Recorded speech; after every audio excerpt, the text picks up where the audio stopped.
গাজায় শর্তহীন যুদ্ধবিরতি বন্দি মুক্তি চায় জাতিসংঘ নিরাপত্তা পরিষদের 14 সদস্য। দুর্ভিক্ষকে মানবসৃষ্ট আখ্যা। নিশ্চুপ যুক্তরাষ্ট্র, দখলদারদের হামলায় নিহত 51। যুক্তরাষ্ট্রের মিনেসোটায় স্কুলের গির্জায় বন্দুক হামলা, 2 শিশু নিহত, আহত 17। হামলাকারীর মরদেহ উদ্ধার। সরকারি অফিসে পতাকা অর্ধনমিত রাখার ঘোষণা ট্রাম্পের। ইউক্রেনকে নিরাপত্তা নিশ্চয়তা দিতে চায় পশ্চিমারা, ফের কড়া ভাষায় সতর্ক করল রাশিয়া। শান্তি প্রতিষ্ঠার উদ্যোগের মধ্যে চলছে পাল্টাপাল্টি হামলা। মার্কিন শুল্ক আরোপের জেরে ভারতে বন্ধ 3 শহরের পোশাক কারখানা। রপ্তানি 43% কমার শঙ্কা। পরিস্থিতি সামলাতে ব্যর্থ মোদী সরকার, বলছে সাবেক শীর্ষ কূটনীতিকরা। এবং ভয়াবহ বন্যায় জম্মু কাশ্মীরে মৃতের সংখ্যা বেড়ে 32। বন্ধ যোগাযোগ তলিয়ে গেছে পাকিস্তানের পাঞ্জাব। টাইফুন কাজিকির আঘাতে থাইল্যান্ড, ভিয়েতনামে 9 জনের মৃত্যু।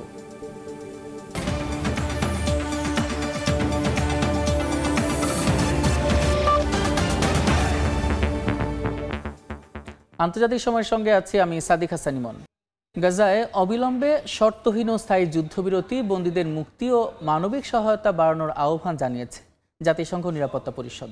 তবে এ বিষয়ে নিশ্চুপ ছিল যুক্তরাষ্ট্র। বুধবার নিরাপত্তা পরিষদের বৈঠকে যুক্তরাষ্ট্র ছাড়া বাকি 14টি সদস্য রাষ্ট্র গাজায় চলমান দুর্ভিক্ষকে মানবসৃষ্ট সংকট হিসেবে আখ্যা দিয়েছে। তাদের এমন পদক্ষেপকে স্বাগত জানিয়েছে হামাস। এদিকে দখলদার বাহিনীর হামলায় উপত্যকায় একদিনে আরও 51 জন নিহত হয়েছেন।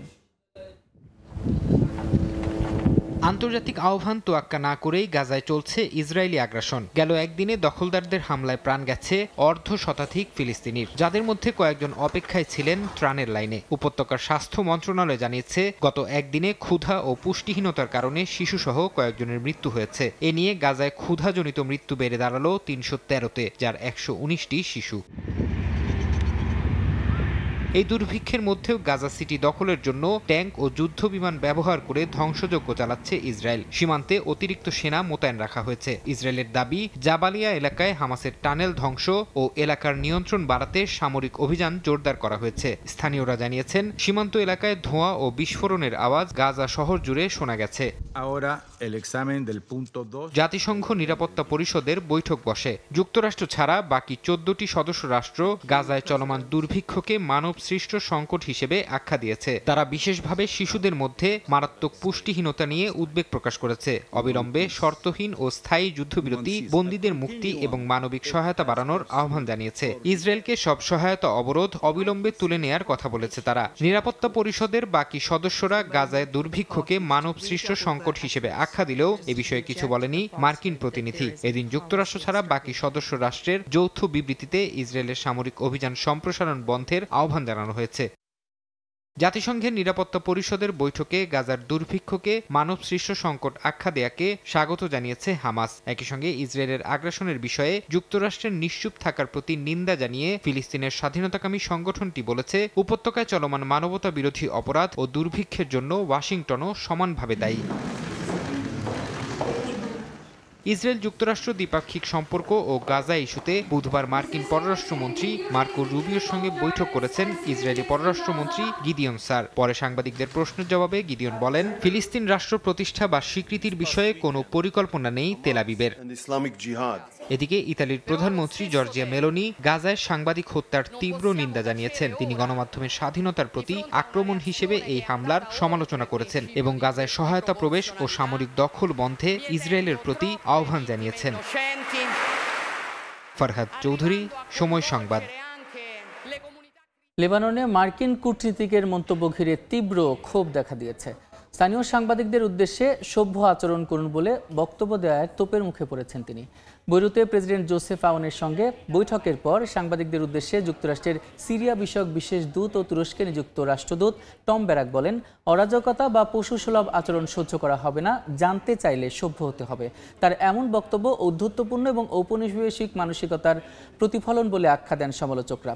লেবাননের প্রেসিডেন্ট অফিস সাংবাদিকদের প্রতি পূর্ণ শ্রদ্ধা জানিয়ে দূতের মন্তব্যে দুঃখ প্রকাশ করেছে।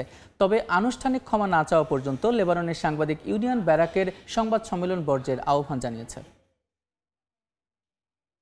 যুক্তরাষ্ট্রের মিনেসোটা অঙ্গরাজ্যে একটি স্কুলের গির্জায় ভয়াবহ বন্দুক হামলায় 2 শিশু নিহত হয়েছে, আহত হয়েছেন আরও অন্তত 17 জন।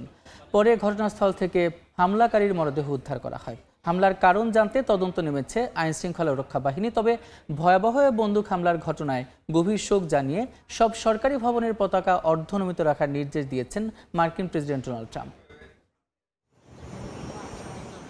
স্থানীয় সময় বুধবার সকালে যুক্তরাষ্ট্রের মিনেসোটা অঙ্গরাজ্যের মিনিয়াপোলিসের একটি স্কুলের গির্জায় প্রার্থনা চলছিল। এ সময় ভবনের বাইরে থেকে গুলি চালায় এক বন্দুকধারী। মুহূর্তেই গুলিবিদ্ধ হয় শিশুসহ প্রার্থনায় অংশ নেয়া বেশ কয়েকজন। তাদের মধ্যে ঘটনাস্থলেই প্রাণ যায় কয়েকজনের। খবর পেয়ে সেখানে পৌঁছায় পুলিশ। তারা জানায় হামলাকারীর গুলিতে আহতদের বেশিরভাগই শিশু। গুরুতর অবস্থায় থাকা কয়েকজনকে হাসপাতালে চিকিৎসা দেয়া হচ্ছে। তল্লাশির পর হামলাকারীর মরদেহ গির্জার পেছন থেকে উদ্ধার করা হয়। ধারণা করা হচ্ছে বন্দুক হামলা চালানোর পরই সে আত্মহত্যা করেছে। তবে বিষয়টি নিশ্চিত হওয়ার জন্য তদন্ত করছে বলে জানিয়েছে আইনশৃঙ্খলা রক্ষা বাহিনী। পুলিশ বলছে হামলাকারী তরুণ বয়সী। অতীতে এ ধরনের অপরাধের সঙ্গে সে যুক্ত ছিল না। এই হামলার পেছনে তার উদ্দেশ্য সম্পর্কে নির্দিষ্টভাবে কিছু জানা যায়। ভয়াবহ এই বন্দুক হামলার ঘটনায় গভীর শোক জানিয়ে সব সরকারি ভবনের পতাকা অর্ধনমিত রাখার নির্দেশ দিয়েছেন মার্কিন প্রেসিডেন্ট ডোনাল্ড ট্রাম্প। এছাড়া এই ঘটনায় শোক জানিয়েছেন মিনেসোটার গভর্নর টিম ওয়ালজ ও মিনিয়াপোলিসের মেয়র জেকব রে। মিনেসোটার এই হামলা মার্কিন প্রাথমিক ও মাধ্যমিক বিদ্যালয়গুলোর জন্য বড় উদ্বেগের বিষয় হয়ে দাঁড়িয়েছে। চলতি বছর এরই মধ্যে যুক্তরাষ্ট্রের স্কুলে ১৪০টির বেশি বন্দুক হামলার ঘটনা ঘটেছে। স্থানীয় পুলিশ ও নিরাপত্তা কর্মকর্তারা বলছেন শিশুদের ওপর সুপরিকল্পিত সহিংসতা এ ধরনের পরিস্থিতিকে আরও তীব্র উদ্বেগের বিষয় করে তুলেছে। শিক্ষার্থীরা স্কুল ও গির্জায় নিরাপদে থাকার মৌলিক নিশ্চয়তা পাওয়ার কথা থাকলেও বারবার এমন ঘটনা সেই নিরাপত্তা চ্যালেঞ্জের মুখে ফেলে দিচ্ছে। ফারহাদ চৌধুরী, সময় সংবাদ। ইউক্রেন যুদ্ধ থামাতে কূটনৈতিক তৎপরতা বাড়ছে। পশ্চিমা দেশগুলো বলছে ইউক্রেনকে দেওয়া নিরাপত্তা নিশ্চয়তার মূল লক্ষ্য হবে দীর্ঘমেয়াদে সেনাবাহিনীকে দেশ রক্ষায় সক্ষম করা। তবে এই প্রস্তাবে করা আপত্তি জানিয়ে রাশিয়া জানিয়েছে ইউরোপীয় শান্তিরক্ষী বাহিনী মোতায়েন মানেই ন্যাটোর উপস্থিতি, যা কোনোভাবেই মেনে নেওয়া হবে না।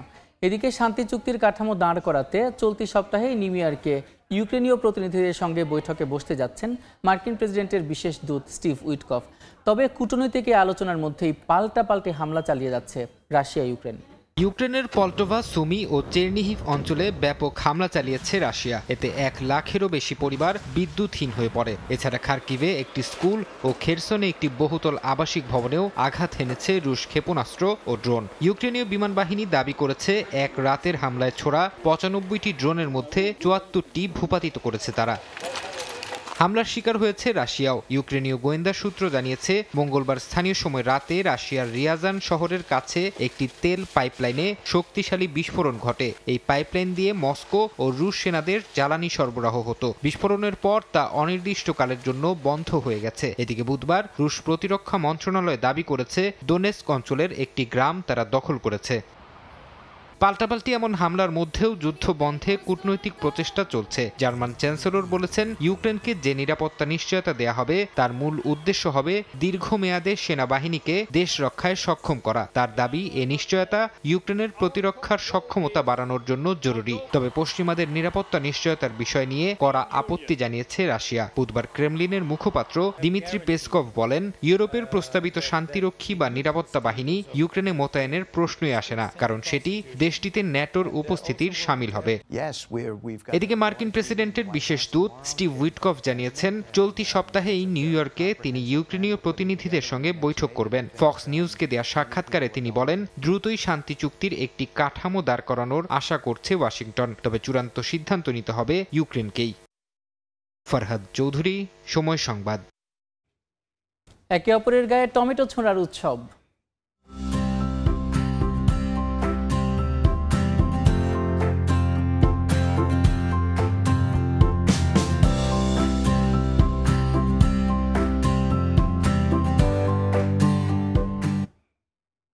স্পেনের ঐতিহ্যবাহী লা টমাটিনা উৎসব নিয়ে প্রতিবেদন থাকছে সংবাদের শেষাংশে। ভারতের ওপর যুক্তরাষ্ট্রের অতিরিক্ত ৫০% শুল্ক কার্যকর হয়েছে। মার্কিন শুল্কের চাপ মোকাবেলায় দেশবাসীকে দেশীয় পণ্য উৎপাদন এবং ব্যবহারের প্রতি আহ্বান জানিয়েছেন ভারতের প্রধানমন্ত্রী নরেন্দ্র মোদী। শুল্ক নিয়ে উত্তেজনার মধ্যে যুক্তরাষ্ট্র ও ভারতের শীর্ষ কর্মকর্তাদের বৈঠক অনুষ্ঠিত হয়েছে। কৌশলগত অগ্রাধিকার, বাণিজ্য, বিনিয়োগ ও আঞ্চলিক নিরাপত্তা নিয়ে দুই দেশের মধ্যে আলোচনা হয় বলে জানা গেছে। যুক্তরাষ্ট্রের শুল্ক আরোপের প্রভাব থেকে বাঁচতে এর মধ্যেই তোড়জোড় শুরু হয়েছে ভারতে। আমদানিতে শুল্ক বসায় এবার দেশীয় পণ্যের উপর জোর দিচ্ছে দেশটি। ভারতের স্বাধীনতা দিবসের অনুষ্ঠানে লাল কেল্লা থেকে দেয়া ভাষণে দেশবাসীকে দেশীয় পণ্য উৎপাদন এবং ব্যবহারের আহ্বান জানান প্রধানমন্ত্রী নরেন্দ্র মোদী। ক্ষুদ্র দোকান ও ব্যবসা প্রতিষ্ঠানকে স্বদেশি বোর্ড লাগানোরও তাগিদ দেন। চলতি সপ্তাহে বিভিন্ন অনুষ্ঠানে এই বিষয়ে বারবার তাগিদ দেন মোদী।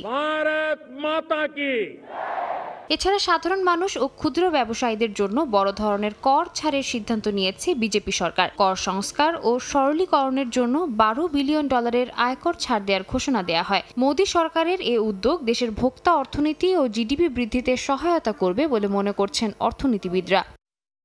শুল্ক নিয়ে উত্তেজনার মধ্যে মঙ্গলবার দুই দেশের শীর্ষ কর্মকর্তাদের মধ্যে আলোচনা অনুষ্ঠিত হয়েছে। বৈঠকে দুই দেশের প্রতিরক্ষা, শিল্প সহযোগিতা, বিজ্ঞান ও প্রযুক্তি, আঞ্চলিক সম্পৃক্ততা ও গোয়েন্দা তথ্য বিনিময় নিয়ে আলোচনা হয়। উভয় দেশই কৌশলগত অগ্রাধিকার, বাণিজ্য ও বিনিয়োগ, সিভিল নিউক্লিয়ার শক্তি, গুরুত্বপূর্ণ খনিজ, সন্ত্রাসবাদ ও মাদক প্রতিরোধের ক্ষেত্রে সহযোগিতার অঙ্গীকার পুনর্ব্যক্ত করে। আলোচনায় নতুন 10 বছরে ভারত যুক্তরাষ্ট্র মেজর ডিফেন্স পার্টনারশিপের কাঠামো চূড়ান্ত করার বিষয়েও আলোচনা হয় বলে জানা গেছে। সাদিয়া তাসনিম, সময় সংবাদ। মার্কিন শুল্ক আরোপের জেরে উৎপাদন বন্ধ করে দিয়েছে ভারতের বড় 3 শহরের টেক্সটাইল ও পোশাক কারখানা। রপ্তানিকারকরা জানিয়েছেন, যুক্তরাষ্ট্রের বড় ক্রেতা প্রতিষ্ঠানগুলো অর্ডার বাতিল করেছে, তাই উৎপাদন অব্যাহত রাখতে সরকারের সহায়তা চেয়েছে প্রতিষ্ঠানগুলো। এদিকে যুক্তরাষ্ট্রের ওপর শুল্ক আরোপের ঘটনা নরেন্দ্র মোদী সরকারের যথাযথ সামলাতে ব্যর্থ হয়েছেন বলে মন্তব্য করেছেন ভারতের সাবেক শীর্ষ কূটনীতিকরা। যুক্তরাষ্ট্র ভারতীয় টেক্সটাইল পণ্যের সবচেয়ে বড় বাজার। দেশটিতে বছরে $10 বিলিয়ন বেশি মূল্যের পণ্য রপ্তানি করে নয়াদিল্লি। সম্প্রতি যুক্তরাষ্ট্র 50% শুল্ক আরোপ করায় এশিয়ার মধ্যে ভারত এখন সবচেয়ে বেশি শুল্কের বোঝা বহন করছে। এর জেরে দেশটির বড় 3 শহরের টেক্সটাইল ও পোশাক কারখানাগুলো ইতোমধ্যে উৎপাদন বন্ধ করে দিয়েছে বলে জানিয়েছে দ্য ইন্ডিয়ান এক্সপ্রেস। ভারতীয় রপ্তানিকারকদের সংগঠন federation of Indian export organisations জানিয়েছে, অতিরিক্ত শুল্ক আরোপের কারণে তিরুপুর, নয়ডা ও সুরাটের টেক্সটাইল ও পোশাক কারখানাগুলো উৎপাদন বন্ধ করতে বাধ্য হয়েছে। কারণ খরচ বেড়ে যাওয়ায় প্রতিযোগিতা ধরে রাখা কঠিন হয়ে পড়েছে। এ অবস্থায় অবিলম্বে সরকারের সহায়তা চেয়েছে কারখানাগুলো। এদিকে ভারত সরকার এখনও এ বিষয়ে আনুষ্ঠানিক কোনো প্রতিক্রিয়া জানায়নি। বস্ত্র ও পোশাক রপ্তানিকারকরা আরও জানিয়েছেন, যুক্তরাষ্ট্রের বড় ক্রেতা প্রতিষ্ঠান অ্যামাজন, ওয়ালমার্ট, টার্গেট এবং গ্যাপ অর্ডার বাতিল করেছে। কারণ তারা অতিরিক্ত খরচ ক্রেতাদের উপর চাপাতে চান না, তাই পণ্যের দাম কমাতে বলেছেন। ভারতের গণমাধ্যম দ্য ওয়ার্ল্ড জানিয়েছে, নতুন শুল্ক কাঠামোয় বোনা ও নিট পোশাক সবচেয়ে বেশি ক্ষতিগ্রস্ত হবে। পাশাপাশি অন্য টেক্সটাইল খাতও মারাত্মকভাবে ক্ষতিগ্রস্ত হতে পারে। বিশেষজ্ঞরা মনে করছেন, 2025-26 অর্থ বছরে যুক্তরাষ্ট্রে ভারতের পণ্য রপ্তানির মূল্য আগের বছরের তুলনায় 40 থেকে 45% কমে যেতে পারে। এজন্য নরেন্দ্র মোদী সরকারকে দোষারোপ করছেন ভারতের সাবেক কূটনীতিকরা। দেশটির পররাষ্ট্রমন্ত্রী এস জয়শঙ্কর ট্রাম্প প্রশাসনের দ্বিতীয় মেয়াদে বিষয়টি যথাযথভাবে সামলাতে ব্যর্থ হয়েছেন বলে মনে করছেন তারা। সাবেক পররাষ্ট্র সচিব বিবেক কাটজু বলেছেন, এ বিষয়ে ভারতের জনগণের কাছে মোদী সরকারের জবাবদিহি করা উচিত। শেখ সাদি মারজান, সময় সংবাদ। ভারতের ওপর কার্যকর হওয়া মার্কিন প্রেসিডেন্টের নতুন শুল্কের কারণে যুক্তরাষ্ট্রে 43% পর্যন্ত রপ্তানি কমার আশঙ্কায় নয়াদিল্লি। জিটিআরআইয়ের এক গবেষণায় বলা হয়, মার্কিন শুল্কের কারণে দেশটিতে কমবে কর্মসংস্থান, ক্ষতির মুখে পড়বেন হাজার হাজার ক্ষুদ্র ব্যবসায়ী। অবশেষে রাশিয়ার সঙ্গে বাণিজ্যিক সম্পর্ক ভালো থাকার মাসুল গুনতে হলো ভারতের। বুধবার থেকে ভারত থেকে আমদানি হওয়া পণ্যের ওপর অতিরিক্ত 25% শুল্ক কার্যকর করেছে যুক্তরাষ্ট্র। এতে শুল্ক হার দাঁড়িয়েছে গড়ে 50%। গবেষণা সংস্থা গ্লোবাল ট্রেড রিসার্চ ইনিশিয়েটিভ জিটিআরআই এর তথ্য, মার্কিন শুল্ক ভারতের $6,020 কোটি রফতানিকে প্রভাবিত করবে, যার মধ্যে রয়েছে বস্ত্র, গহনা, চিংড়ি, কার্পেট ও আসবাবপত্র খাত। শ্রমঘন খাতে ভারতের রফতানি 70% পর্যন্ত কমে যেতে পারে। সব মিলিয়ে যুক্তরাষ্ট্রগামী রফতানি 43% কমিয়ে দেবে বলে তথ্য উঠে আসে পরিসংখ্যানে। এদিকে ভারতের ওপর আসা এই খড়গ মোকাবিলায় দেশটির অভ্যন্তরীণ ব্যবসা বাড়ানোর তাগিদ ক্ষুদ্র ব্যবসায়ীদের।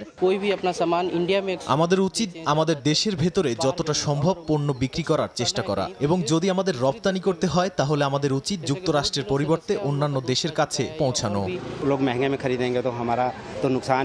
আমাদের জন্য এটি বিশাল ক্ষতি। অন্য কোনো দেশের প্রতি যুক্তরাষ্ট্রের ক্রোধের বোঝা ভারতকে বহন করতে হবে, এটা অন্যায্য। বিশেষজ্ঞরা বলছেন নতুন শুল্ক ভারতের হাজার হাজার ক্ষুদ্র ব্যবসায়ীদের জন্য হুমকি স্বরূপ। এতে দেশটিতে কর্মসংস্থান হ্রাসেরও শঙ্কা রয়েছে। অন্তরা সেন, সময় সংবাদ। মার্কিন চাপের মুখে এক হচ্ছে তিন পরাশক্তি চীন, রাশিয়া ও ভারত। আগামী সপ্তাহে চীনের থিয়েনচিনে আয়োজিত নিরাপত্তা সম্মেলনে একই মঞ্চে উঠবেন শি জিনপিং, ভ্লাদিমির পুতিন আর নরেন্দ্র মোদি। অতিরিক্ত শুল্ক আরোপকে হাতিয়ার করে বিশ্ব বাণিজ্যকে হুমকির মুখে ঠেলে দেওয়া মার্কিন প্রেসিডেন্ট ডোনাল্ড ট্রাম্পের কার্যকলাপের মধ্যেই শক্তি জানান দিতে এক হচ্ছেন তারা। আগামী 31 আগস্ট থেকে 1 সেপ্টেম্বর চীনের উত্তরাঞ্চলীয় বন্দরনগরী থিয়েনচিনে আয়োজিত একটি আঞ্চলিক নিরাপত্তা সম্মেলনে এক মঞ্চে উঠতে যাচ্ছেন দেশটির প্রেসিডেন্ট শি জিনপিং, রাশিয়ার প্রেসিডেন্ট ভ্লাদিমির পুতিন ও ভারতের প্রধানমন্ত্রী নরেন্দ্র মোদি। এই সম্মেলনের আয়োজন করেছে সাংহাই সহযোগিতা সংস্থা। এতে রাশিয়া, ভারত ও চীনের পাশাপাশি মধ্য এশিয়া, মধ্যপ্রাচ্য, দক্ষিণ এশিয়া ও দক্ষিণ পূর্ব এশিয়ার 20টিরও বেশি দেশের নেতারা অংশ নেবেন। রয়টার্সের এক প্রতিবেদনে বলা হয়, শুল্ক আরোপ নিয়ে ট্রাম্পের বাড়াবাড়ি কর্মকাণ্ডের মধ্যেই এক মঞ্চে শি, পুতিন ও মোদির এ উপস্থিতি হবে গ্লোবাল সাউথ বা বৈশ্বিক দক্ষিণাঞ্চলীয় দেশগুলোর অর্থনীতি, নিরাপত্তা সহ নানা বিষয়ে শক্তিশালী সংহতির দারুণ দৃষ্টান্ত। এছাড়া এ বৈঠক হবে মার্কিন বিভিন্ন নিষেধাজ্ঞায় জর্জরিত রাশিয়ার জন্য একটি কূটনৈতিক বিজয়। ইউক্রেন যুদ্ধের কারণে পশ্চিমা নেতাদের সঙ্গে দূরত্ব তৈরি হলেও পুতিন এখানে মঞ্চ ভাগ করবেন শি ও মোদির সঙ্গে। ভারতের প্রধানমন্ত্রী নরেন্দ্র মোদি প্রায় 7 বছর পর চীন সফরে যাচ্ছেন। 2020 সালে সীমান্ত সংঘাতের পর থেকে দুই দেশের সম্পর্ক ছিল উত্তেজনাপূর্ণ। তবে সাম্প্রতিক সময়ে উত্তেজনা প্রশমনে পদক্ষেপ নেয় এ সফরকে তাৎপর্যপূর্ণ বলে ধরা হচ্ছে। পর্যবেক্ষকদের মতে শি মোদির বৈঠক সীমান্ত থেকে সেনা প্রত্যাহার, বাণিজ্যিক ছাড় এবং ভিসা নীতি সহজীকরণের মতো ঘোষণার পথ তৈরি করতে পারে। ইয়াসমিন অনন্যা, সময় সংবাদ। আন্তর্জাতিক সময় আরও থাকছে। জার্মানিতে উদ্বেগজনক হারে বাড়ছে প্রবাসী বাংলাদেশি শিক্ষার্থীদের আত্মহত্যার প্রবণতা। আর্থিক সংকট ও একাকিত্বকে অপমৃত্যুর কারণ বলছেন সহপাঠীরা।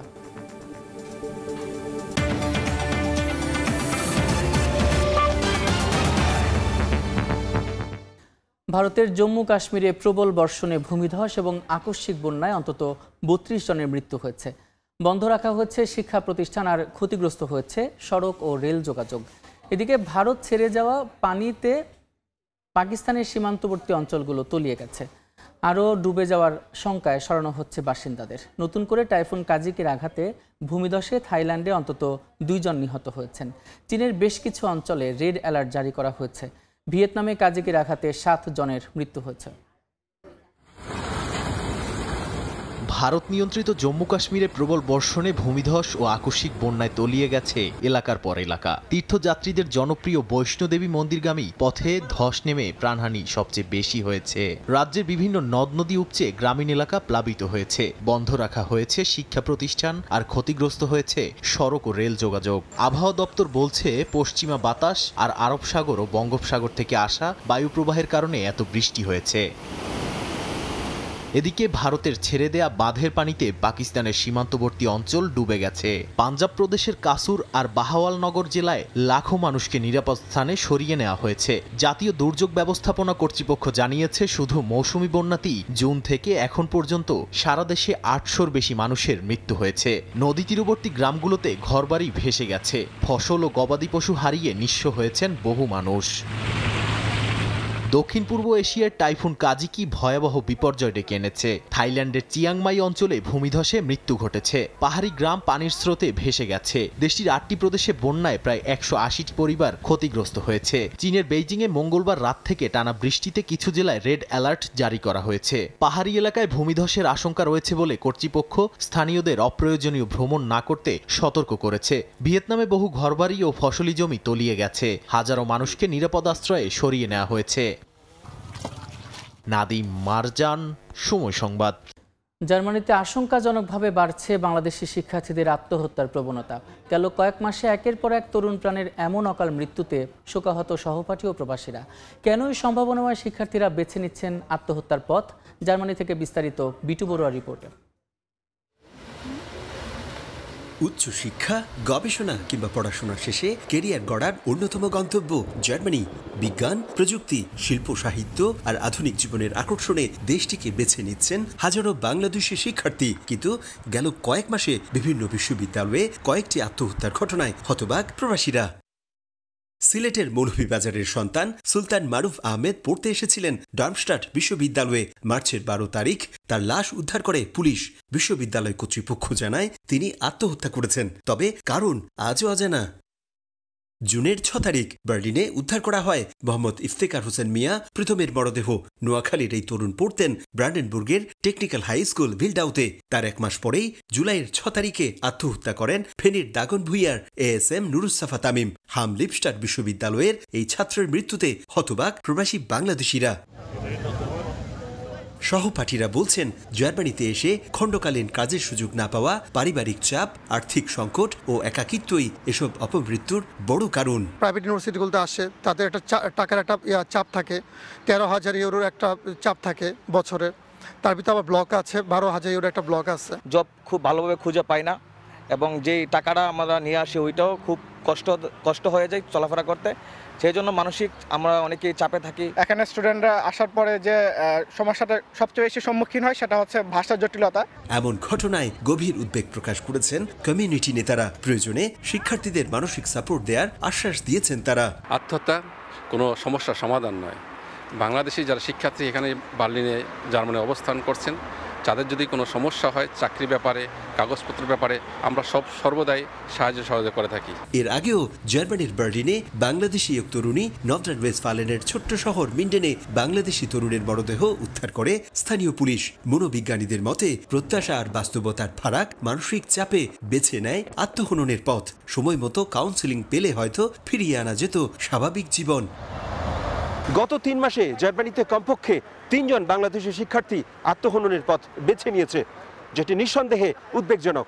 এ ধরনের হৃদয় বিদারক ঘটনা এড়াতে শিক্ষার্থীর পরিবারের পাশাপাশি জার্মানিতে যে বাংলাদেশি কমিউনিটি রয়েছে তাদের সহযোগিতার হাত বাড়িয়ে দেওয়ার আহ্বান এদেশের সর্বস্তরের প্রবাসীদের। জার্মানি থেকে বিটু বড়ুয়া, সময় সংবাদ।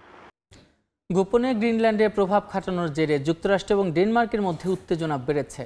এই ঘটনার জেরে ডেনমার্কের পররাষ্ট্রমন্ত্রী মার্কিন শীর্ষ কূটনীতিকদের কোপেনহেগেনে তলব করেছেন। দেশটির গোয়েন্দা সংস্থা পিটিই জানিয়েছে, গ্রিনল্যান্ডকে ডেনমার্ক থেকে বিচ্ছিন্ন করতে বিভিন্ন ধরনের বিভ্রান্তিমূলক প্রচারণা ও গোপন প্রভাব অভিযান চালানো হচ্ছে। বিবিসির এক প্রতিবেদনে বলা হয়, গ্রিনল্যান্ডের রাজধানী নুকে এক মার্কিন নাগরিক যুক্তরাষ্ট্রপন্থীদের তালিকা করেছেন এবং বিচ্ছিন্নতাবাদী গোষ্ঠী গঠনের চেষ্টা চালাচ্ছেন।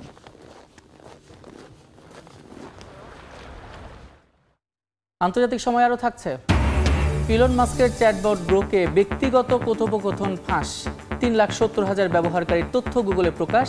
গোপনীয়তার বিপর্যয় বলছেন প্রযুক্তি বিশেষজ্ঞরা। অস্ট্রেলিয়ায় স্কুল বাস দুর্ঘটনায় এক শিক্ষার্থী নিহত হয়েছে। এছাড়া আহত হয়েছেন অন্তত আরও 11 জন। স্থানীয় সময় বুধবার একটি গ্রাম্য সরু রাস্তায় বামে মোড় ঘুরতে গিয়ে ছিটকে পড়ে বাসটি। ভিক্টোরিয়া রাজ্যের জরুরি কর্মকর্তারা জানান, বাসটিতে স্থানীয় খ্রিস্টান কলেজের 28 শিক্ষার্থী ছিল। বাসে থাকা শিক্ষার্থীদের উদ্ধার করতে কর্মীদের বেগ পেতে হয়েছে বলে জানায় পুলিশ।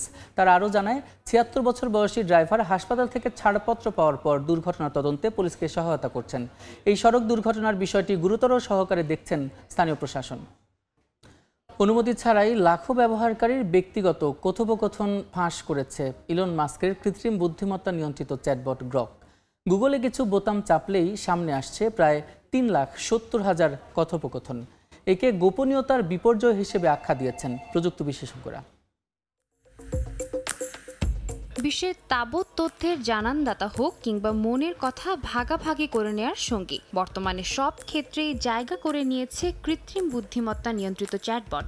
বিশ্বজুড়ে জনপ্রিয় হয়ে ওঠার অন্যতম কারণ এই চ্যাটবটগুলোর নিরাপত্তা পলিসি, যা ব্যবহারকারীর সকল তথ্য গোপন রাখার প্রতিশ্রুতি দেয়। তবে সেই নিরাপত্তার চাদরেও এবার ছেদ দেখা দিল। মার্কিন ধনকুবের ইলন মাস্কের প্রতিষ্ঠানের এআই চ্যাটবট গ্রকের সঙ্গে ব্যবহারকারীদের হওয়া 3.5 লাখেরও বেশি কথোপকথন গুগলে প্রকাশ হয়েছে। স্থানীয় সময় বৃহস্পতিবার গুগলে করা অনুসন্ধানে এ তথ্য জানা যায়। এই বিষয়টি প্রথম প্রকাশ করে ফোর্বস। তাদের গণনা অনুযায়ী বর্তমানে অন্তত 3,70,000 ব্যবহারকারীর কথোপকথন গুগলে পাওয়া যাচ্ছে। এই চ্যাট ট্রান্সক্রিপ্টে ব্যবহারকারীরা নিরাপদ পাসওয়ার্ড তৈরির পরামর্শ, ওজন কমানোর জন্য খাবারের পরিকল্পনা এবং চিকিৎসা সংক্রান্ত বিস্তারিত প্রশ্ন জিজ্ঞেস করেছেন। অনেকে আবার চ্যাটবটটির সর্বোচ্চ কার্যসীমা পরীক্ষা করার জন্য মাদক তৈরির উপায় জানতে চেয়ে প্রশ্ন করেছেন। এই কথাবার্তা পরিচিতদের সঙ্গে ভাগাভাগি করে নেয়ার জন্য গ্রকের শেয়ার বাটন রয়েছে। ওপেনএআই এর দাবি, এই তথ্য কখন কার সঙ্গে শেয়ার করা যাবে তার নিয়ন্ত্রণ পুরোপুরি ব্যবহারকারীর হাতে রয়েছে। তবে গণমাধ্যম বলছে এই বাটনটি চাপলেই সম্পূর্ণ কথোপকথন গুগলের সকলের জন্য উন্মুক্ত হয়ে যাচ্ছে। এর আগে মেটা এআই এর ব্যবহারকারীর কনভারসেশন গুগলের ডিসকভার পেজে আসায় সমালোচনার মুখোমুখি হয় প্রতিষ্ঠানটি। এ অবস্থায় নতুন করে ডিজিটাল নিরাপত্তা নিয়ে শঙ্কা দেখা দিচ্ছে জনমনে। বিশেষজ্ঞরা বলছেন, ব্যবহারকারীর অ্যাকাউন্টের একান্ত ব্যক্তিগত তথ্য আংশিক গোপনীয় থাকলেও অনেক সংবেদনশীল তথ্যই প্রকাশ হয়ে যাচ্ছে চ্যাটের মাধ্যমে, যা একবার প্রকাশ হলে ইন্টারনেটের চিরকাল তার অস্তিত্ব থাকবে। এই পরিস্থিতিকে গোপনীয়তার বিপর্যয় বলে আখ্যা দিয়েছেন বিশ্লেষকরা। সাদিয়া তাসনিম, সময় সংবাদ। টানা ব্যর্থতার পর অবশেষে আলোর মুখ দেখল ইলন মাস্কের স্পেস এক্স। স্থানীয় সময় মঙ্গলবার সফল পরীক্ষামূলক উৎক্ষেপণ সম্পন্ন করে রকেট স্টারশিপ। মহাকাশে পৌঁছানোর পর প্রথমবারের মতো স্টারলিংকের প্রতীকী স্যাটেলাইটও সফলভাবে স্থাপন করতে সক্ষম হয় রকেটটি। স্থানীয় সময় মঙ্গলবার সন্ধ্যা 7:30 টেক্সাসের স্টারবেস থেকে সফলভাবে উড্ডয়ন সম্পন্ন করে স্পেস এক্সের রকেট স্টারশিপ। দশম পরীক্ষামূলক ফ্লাইটে 403 ফুট উচ্চতার এই রকেটের উপরের গঠন, নতুন হিট শিল্ড টাইলস, স্যাটেলাইট স্থাপন প্রক্রিয়া এবং বিভিন্ন প্রযুক্তিগত কর্মক্ষমতা যাচাই করা হয়। মহাকাশে পৌঁছানোর সময় তীব্র চাপ ও তাপ সহ্য করতে সক্ষমতার পরিচয় দেয় রকেটটি। নির্ধারিত সময়ে 232 ফিট উচ্চতার সুপার হেভি বুস্টার থেকে সফলভাবে বিচ্ছিন্ন হয় রকেটের উপরের অংশ। সাধারণত এটি বুস্টার লঞ্চ টাওয়ারের বিশাল ক্যাচ আর্মে ফিরে এলেও এবার মেক্সিকো উপসাগরে বিকল্প ল্যান্ডিং ইঞ্জিন কনফিগারেশনের সক্ষমতা যাচাই করা হয়। বৃহৎ বুস্টারকে নিরাপদে অবতরণ করানোর মধ্য দিয়ে পুনঃব্যবহারযোগ্য রকেট প্রযুক্তির মূল চ্যালেঞ্জ সমাধানে অনন্য মাইলফলক স্পর্শ করে ইলন মাস্কের স্পেস এক্স। মহাকাশে পৌঁছানোর পর ভারত মহাসাগরের দিকে নির্ধারিত পথ ধরে চলতে থাকে স্টারশিপ। এরপর ঘন্টায় 15,000 কিলোমিটার বেগে পুনরায় বায়ুমণ্ডলে প্রবেশ করে রকেটটি। এই উচ্চগতির কারণে উৎপন্ন তাপে পূর্ববর্তী উড্ডয়নগুলোতে ব্যর্থ হলেও এবারে তীব্র তাপ সহ্য করে নিরাপদে অবতরণ করতে সক্ষম হয় রকেটটি, যা স্টারশিপের হিটশিল্ড এবং পুনঃব্যবহারযোগ্য ডিজাইনের কার্যকারিতা প্রমাণ করে। মহাকাশে পৌঁছানোর পর স্টারশিপের পেজ সদৃশ স্যাটেলাইট স্থাপন ব্যবস্থা কার্যকর হয়। প্রথমবারের মতো স্টারলিংকের প্রতীকী স্যাটেলাইট স্থাপনে সক্ষম হয় রকেটটি। এর মধ্য দিয়ে একই রকেটের সাহায্যে একাধিকবার স্যাটেলাইট স্থাপনে অনন্য মাইলফলক স্পর্শ করে মার্কিন মহাকাশ গবেষণা ও প্রযুক্তি প্রতিষ্ঠান স্পেস এক্স। আমিরুল ইসলাম আলিফ, সময় সংবাদ। মরুর বুকে গড়ে উঠেছে এক সবুজের সমারোহ। সৌদি আরবের আসির প্রদেশের রিজাল আলমা পাহাড়ি সবুজে ঘেরা এই গ্রামের তরুণ এক প্রকৌশলী নিজের বাড়িকে রূপ দিয়েছেন এক অনন্য পর্যটন আকর্ষণে। মাত্র 4 বছরে সেখানে ভিড় জমিয়েছেন বিশ্বের 12 লাখের বেশি পর্যটক। আরব্য বেদুইনের দেশ সৌদি আরবের ধুধু মরুভূমির মধ্যে এক টুকরো প্রশান্তির ছোঁয়া আসির প্রদেশের রিজাল আলমা গ্রাম। সেখানে এক টুকরো সবুজের সমারোহ। পাহাড়ি সবুজে ঘেরা এই গ্রামের তরুণ এক প্রকৌশলী মোহাম্মদ আল আলমাই পরিবারের সঙ্গে বাস করেন 3 তলা বাড়িতে। একটু ভিন্নতা আনার প্রচেষ্টায় নিজের বাড়িকে গড়ে তুলেছেন দেশটির অন্যতম এক পর্যটন আকর্ষণে। বাড়িটির নাম দিয়েছেন হানি কটেজ। প্রতিদিন 3,500-এর বেশি পর্যটক ভিড় করেন এই মৌমাছির টাওয়ারে। তারা সরাসরি অভিজ্ঞতা নেন মৌচাক থেকে মধু সংগ্রহের। বাড়ির 2য় তলায় বর্তমানে তার মা থাকেন, আর 3য় তলা পরিণত হয়েছে মধু পরীক্ষা কেন্দ্রে। আল আলমাই জানান 4 বছরের মধ্যে সেখানে গেছেন বিশ্বের 100 দেশের 12 লাখের বেশি মানুষ। দর্শনার্থীদের বিনোদনের জন্য রাখা হয়েছে 50টির বেশি প্রজাতির মধু। এছাড়াও পাথরের দেয়াল এবং বায়ু শক্তি চালিত রিফাইনারি দিয়ে প্রাচীন কৌশলে তৈরি কাঠের মৌচাকের মাধ্যমে ঐতিহ্যবাহী পদ্ধতি তুলে ধরা হয়। সৌদি আরবের অসাধারণ মধুর কথা অনেক শুনেছি। আমার দেশেও ভালো মধু পাওয়া যায়, তবে এখানকার বিখ্যাত মধুর স্বাদ নিতে এসে আমার দারুণ অভিজ্ঞতা হয়েছে। পুরো অভিজ্ঞতাই অসাধারণ। এখানে এসে সব ধরনের মধুর স্বাদ নিতে পেরেছি।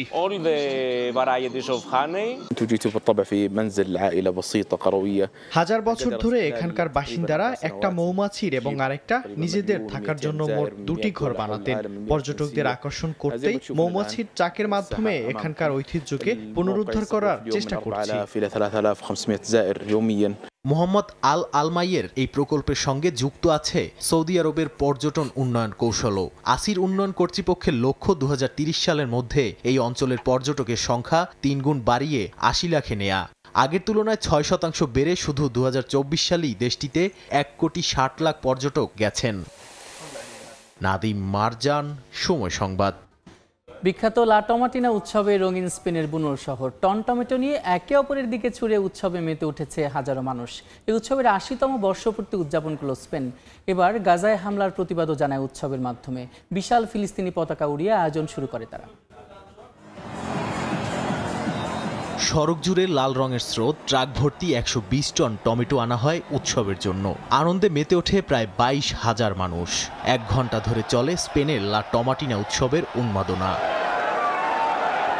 1945 সালে কয়েকজন শিশুর বাকবিতণ্ডা থেকে শুরু হয় এই অদ্ভুত মজার খেলার। শিশুদের হাতে থাকা টমেটো ছুঁড়ে একে অন্যের প্রতি ক্ষোভ মেটায়। সেই থেকেই এই টমেটো উৎসবের শুরু। এবারের আয়োজনে অংশ নিতে বাইরে থেকে আসা পর্যটককে টিকিটের জন্য গুনতে হয়েছে 15 ইউরো। এবারে টমাটিনার স্লোগান ছিল টমাটেরাপিয়া বা টমেটো থেরাপি। ফিলিস্তিনি পতাকা উড়িয়ে গাজায় হামলার প্রতিবাদ জানায় স্পেনের বাসিন্দারা। ইসরায়েলি নৃশংসতা বন্ধের দাবিতে এ উদ্যোগ নেন তারা। শুধু টমাটিনা উৎসবের জন্যই উৎপাদন করা হয় বিশেষ জাতের টমেটো। আন্তর্জাতিকভাবে সাড়া পাওয়ায় 2002 সালে আনুষ্ঠানিকভাবে উৎসবের স্বীকৃতি দেয় স্পেন। 1950 সালে ফ্রাঙ্কোর আমলে নিষিদ্ধ হয়েছিল লা টমাটিনা উৎসব। আর করোনার মহামারীতে 2 বছর হয়নি এই আয়োজন। নাদিম মারজান, সময় সংবাদ। আন্তর্জাতিক সময়ের শীর্ষ সংবাদগুলো জানিয়ে দিচ্ছে আরেকবার। গাজায় শর্তহীন যুদ্ধবিরতি, বন্দি বিনিময় চায় জাতিসংঘ নিরাপত্তা পরিষদের 14 সদস্য। দুর্ভিক্ষকে মানবসৃষ্ট আখ্যা, নিশ্চুপ যুক্তরাষ্ট্র, দখলদারদের হামলায় নিহত 51। যুক্তরাষ্ট্রের মিনেসোটা স্কুলের গির্জায় বন্দুক হামলায় 2 শিশু নিহত, আহত 17। হামলাকারীর মরদেহ উদ্ধার। সরকারি অফিসে পতাকা অর্ধনমিত রাখার ঘোষণা ট্রাম্পের। এবং ইউক্রেনকে নিরাপত্তা নিশ্চয়তা দিতে চায় পশ্চিমারা, ফের কড়া ভাষায় সতর্ক করল রাশিয়া। শান্তি প্রতিষ্ঠার উদ্যোগের মধ্যেও চলছে পাল্টাপাল্টি হামলা।